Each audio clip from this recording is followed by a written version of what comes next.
pada kelas pertanian 2C. Di sini saya ingin menjelaskan kelembagaan ekonomi petani dalam bidang petani dalam tanaman hortikultura. Yang pertama adalah latar belakang.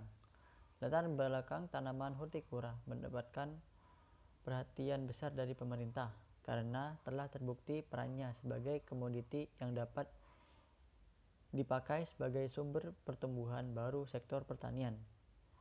Berbagai program kegiatan pembangunan hortikultura telah dilakukan dan telah difasilitasi kepada petani dan pelaku usaha di sentra dan kawasan agribisnis hortikultura.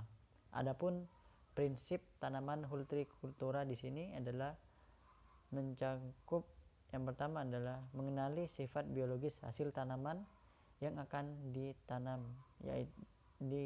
ditangani, yaitu pertama, hasil pertanian yang telah dipanen masih hidup, masih melakukan respirasi dan transpirasi, sehingga penanganan pasca panen yang dilakukan harus selalu memperhatikan hal ini. Yang kedua, sifat biologi setiap hasil pertanian berbeda perlakuannya pasca panen yang tepat untuk tiap komoditi akan berbeda. Bagi tanaman yang dimanfaatkan juga berbeda-beda sifatnya: daun, batang, bunga, buah, dan akar. Struktur dan komposisi hasil tanaman dari tiap bagian tanaman itu berbeda.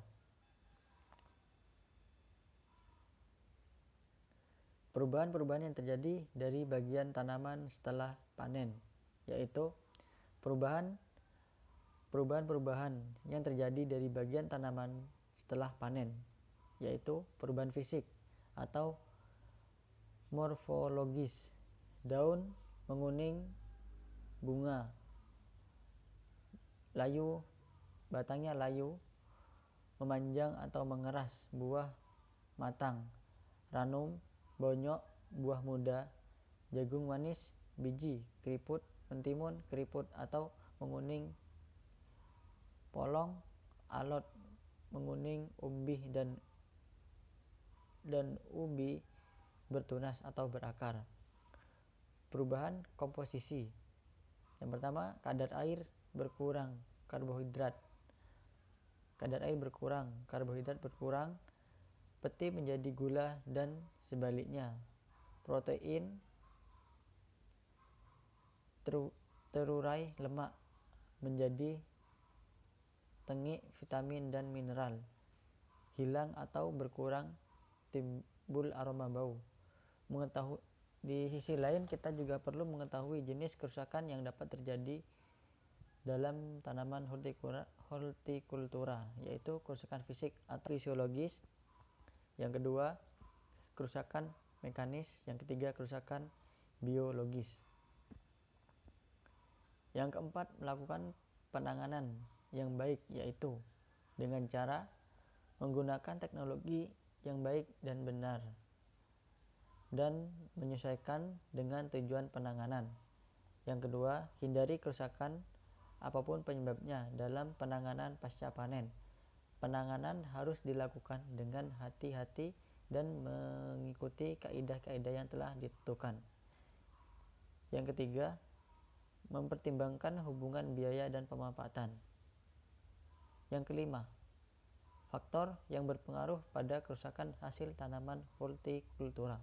Yang pertama, faktor biologis, yaitu perubahan yang ditimbulkan adalah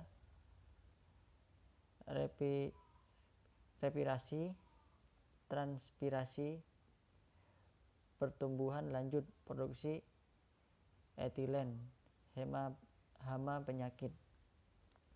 Faktor lingkungan, temperatur, kelembapan, komposisi udara, cahaya, angin, tanah, atau media.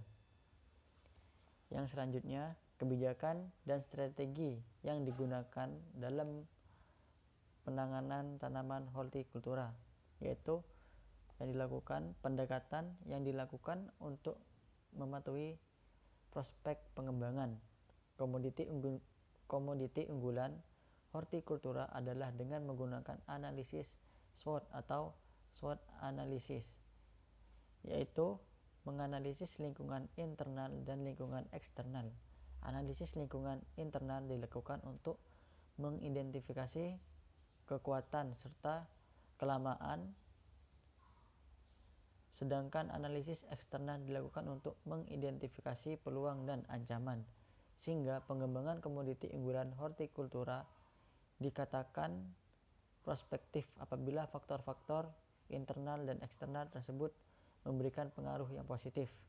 Faktor lingkungan internal yang mempengaruhi pengembangan komoditi unggulan hortikultura.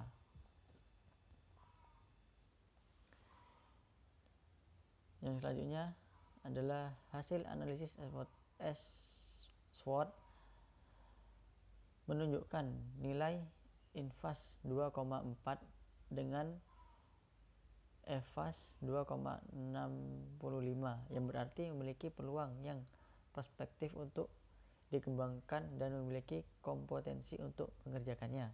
Yang kedua, peran tengkulak yang sekaligus sebagai pedagang pada kegiatan pemasaran hasil panen di tingkat petani mempunyai peran ganda, baik sebagai pemasaran hasil produksi yang dihasilkan petani ataupun sebagai penyedia permodalan. Yang ketiga, penanganan pasca panen sering disebut juga sebagai pengolahan primer, merupakan istilah yang digunakan untuk semua perlakuan dimulai dari panen sampai komoditi dapat dikonsumsi segar atau untuk persiapan pengolahan berikutnya. Mungkin itu yang dapat saya sampaikan, kurang lebihnya wassalamualaikum warahmatullahi wabarakatuh.